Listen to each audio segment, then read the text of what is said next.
There was a note. A single line in familiar, delicate handwriting. Thank you for letting me be myself. Sometimes to heal, we have to walk away. But I carry this with me. Ben read it 3 times before folding it into his palm. He stood outside her door for several minutes, listening to the stillness as if the silence might offer clues. It didn't. When he returned home, the apartment felt heavier than usual. Sophie was asleep on the couch, book slipping from her hand. Ben watched her for a moment, then sat beside her with a sigh.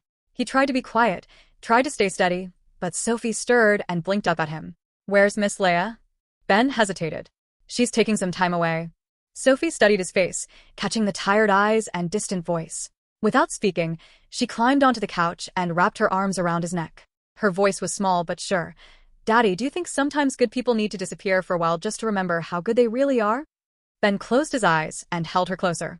He didn't answer, but he thought of the sadness in Laya's smile, the strength in her silence, the way she carried so much without asking anyone to carry it with her.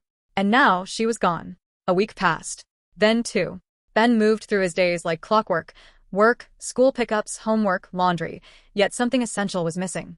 Like a quiet song he had been humming without noticing, suddenly gone. Whenever he passed the park, he glanced toward the old path where they first met.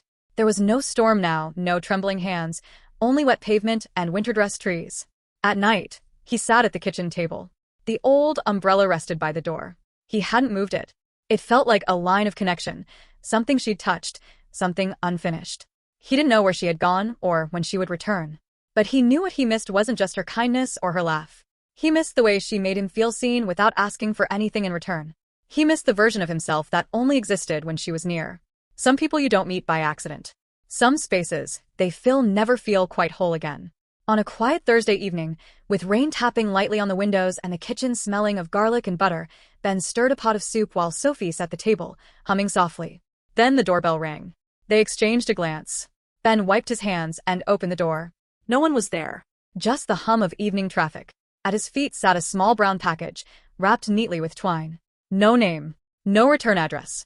Inside, a soft linen handkerchief embroidered with a single word in blue thread, hope. A small book titled Letters I Never Sent, pages filled with handwritten reflections, pain turned into strength. And at the bottom, an ivory envelope. Inside, a formal invitation. Voices reclaimed an evening of stories and survival Saturday, 7 p.m. Community Cultural Center. Ben held it for a long moment. Do you think it's from her? Sophie whispered. She already knew the answer. The event hall glowed, not with spotlights but candlelight. White flowers lined the walls. Simple wooden chairs faced a small stage draped in soft gray fabric. Sophie gripped his hand. She made this feel like a story, she whispered. Ben nodded. She is a story. The room dimmed. Laya stepped on stage. She wore a deep blue dress, plain, elegant. No jewelry. No shield. The room hushed. When I survived, she began, voice calm, I thought survival meant silence. I thought it meant staying small enough to never be seen again. She paused, scanning the room. But healing isn't loud either. It lives in soft things. Quiet people. Hands that stay open, even when they're shaking. She looked down, then smiled. Not for the audience, but for herself. There was a night in the rain, she continued.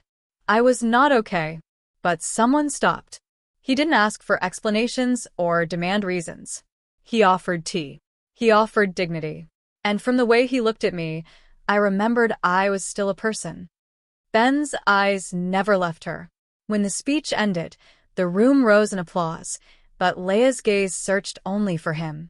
She found him. Sophie stood first, tugging at Ben's hand. He rose slowly. Their eyes met across the room. Nothing spoken, everything understood. Laya smiled, not cautious now, not practiced, but warm. Later, they walked through the city. Rain had returned, silver and gentle. Sophie danced ahead through the puddles, light as birdsong. Ben and Laya walked side by side. No umbrella this time.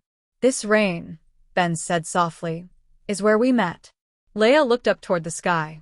And this rain, she replied, is where I stopped hiding. He reached for her hand.